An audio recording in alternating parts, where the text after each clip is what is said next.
kami ang nakatutok mo kami ngayon sa Protect Committee ay yung impact ng pagtaas ng presyo ng langis. Yun ang dapat natin matutukan ngayon. So, naayos na namin yung potential Bayanihan 3, potential supplemental budget. Sinisigurado rin namin na maibababa ng ating gobyerno kaagad din tulong. No? May pondo ngayon, ang kagandahan nitong 2026 may pondo tayo. No? Whether it's Pantawid Pasada, yung assistance to people in crisis, yung presidential assistance to fisherfolk, lahat may pondo ito. At pag sinuman natin ito, mga 200 billion more or less. So, ang kailangan lang pukpukin para mabilis ang gobyerno. Senator, what specific legislative measures are you pushing to help Isabela farmers or Cagayan City in particular to cope up with the rising production costs and climate change? Actually, ang agriculture sector, nabanggit ko nga kanina, ang budget ng agriculture sector is the highest in 15 years, 240 billion. At maraming mga components to sa rice, sa corn, even sa hog raising. So, ang importante lang maramdaman ng taong bayan at matulungan yung productivity. Di lang subsidy, kundi i-mechanize natin para yung productivity ay tumaas. Thank you so much. Senator, sumusuporta po ba kayo dun sa pagbawas o pagbabago ng importasyon ng bigas kahit po magkaroon man ng pagtaas ng presyo nito? Kasi still, ang nagiging problema ko kasi every time pa nagkukulang tayo ng bigas dito sa Pilipinas, ang laging takbuhan ng pamahalaan ng importation. Bakit po natin hindi gawin na tuloy-tuloy na bigyan po ng pagkakataon ng tulong natin? Ang reality on the ground, ito ang mga facts at reality. Una, talagang shortage tayo ng about 2 million to 3 million metric tons depending on the season. Talagang fact yan. Pangalawa, mabilis ang paglobo ng population natin. 113 million na tayo. That's also a fact.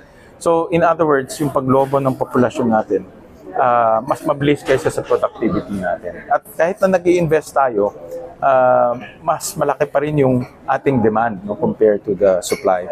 So talagang kailangan balancing act lang. Hindi pwedeng import ng import, hindi rin pwedeng hindi mag-import dahil kung hindi tayo mag-import, magsho-shortage tayo ng 3 million. Tataas ang presyo. Lahat tayo apektado. So dapat balansehin rin yan. Hindi rin ako sang-ayon na panay-import rin tayo. Kailangan balansehin lang talaga. Lalo na kung harvest season, hindi naman pwedeng biglang mag-i-import kasi bababa yung presyo. So, balancing act talaga yan.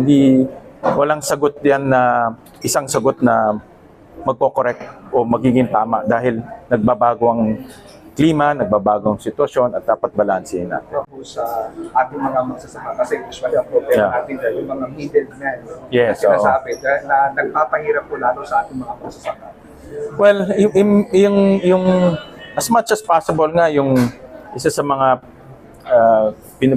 tinutulak ko, at nadagdagan rin ng budget this time, yung Kadiwa centers para diretso na yung mga farmers natin doon. But yung Kadiwa kasi, Mayor, alam naman ni Mayor, limited rin yung location, limited rin yung logistics kasi may Kadiwa nga, paano mo naman dadalhin yung produkto doon. So dito naman pumapasok yung middleman. Pero dapat yung middleman rin maging reasonable rin. No? Kung kikita naman sila, wag naman din sobra-sobra. At wag rin yung hoarding. Kasi minsan pag shortage, saka hino-hoard, lalong tataas yung presyo. So, importante ang papel ng local government, Department of Agriculture para balansehin to lahat. Ang agriculture kasi, alam ni Mayor to, mas alam niya to kasi sa akin. Susceptible yan sa klima at sa weather. No? Kung may bagyo, problema tayo, shortage. Kung maganda yung harvest season, then okay. No? But hindi mo naman makontrol ang panahon, ang weather dahil depende yan kung ano nangyayari. Opo, Sen, napakalaki po ng budget for 2026. So how do we make sure na mapupunta po sa tama? Yeah, napakagandang tanong. Yan naman ang aking assurance bilang chairman ng Finance Committee na itong mga linagay natin budget. Una-una, itong 2026 budget, walang corruption yan. Sinigurado namin, iniisa-isa namin. Kasama namin si Tristan, na taga inyo, anak ng Kawayan, iniisa-isa namin. At pangalawa, sinigurado rin namin na mararamdaman to ng iba't ibang sektor. At meron din tayong buffer doon. Kung meron ganitong mga problema, nakahanda rin tayong tumulong. For example, sa Cebu, may lindol kahapon. No? So meron din tinaasan din natin yung in our Dream Fund, in Risk and Reduction Fund para matulungan sila. So may mga ganyan tayong pondo na pangtulong sa mga iba't ibang lugar. Sir, kailan po mararamdaman yung suspension ng excise tax? Dapat today, ano ba nga, 14? Dapat today or tomorrow.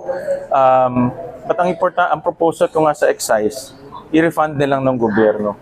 Kasi kung aantayin natin, diba sabi ko kanina may 50 days yung supply. Uubusin mo muna yung 50 days bago mo masuspend yung excise tax. So ang suggestion ko, wag na magpataw ng excise tax, i-refund nilang yung oil companies, yung mga binayad nilang unang excise tax para maramdaman kagad ng taong bayan. Total, whether you suspend or you refund, revenue loss na yun eh. Wala na tayong makukuha doon. Yes, Senator, given po na sobrang laki po ng budget po natin, pero sapat po ba yun since hindi pa po natin alam kung kailan po bababa itong mga... That's a very difficult question. Mahirap talaga dahil sabi ko nga, hindi natin kontrolado itong sitwasyon. Wala sa Pilipinas ang may control dito sa sitwasyon. Pero tayo ang tinatamaan, ang apektado. So, we just hope na hindi ito tumagal. Kung tumagal, we just have to keep on planning and adjusting. No? So, yun naman ang ginagawa namin sa Protect Committee. Nag-a-adjust kami para kung may modeling din kami, para kung tumagal, alam namin kung saan kukunin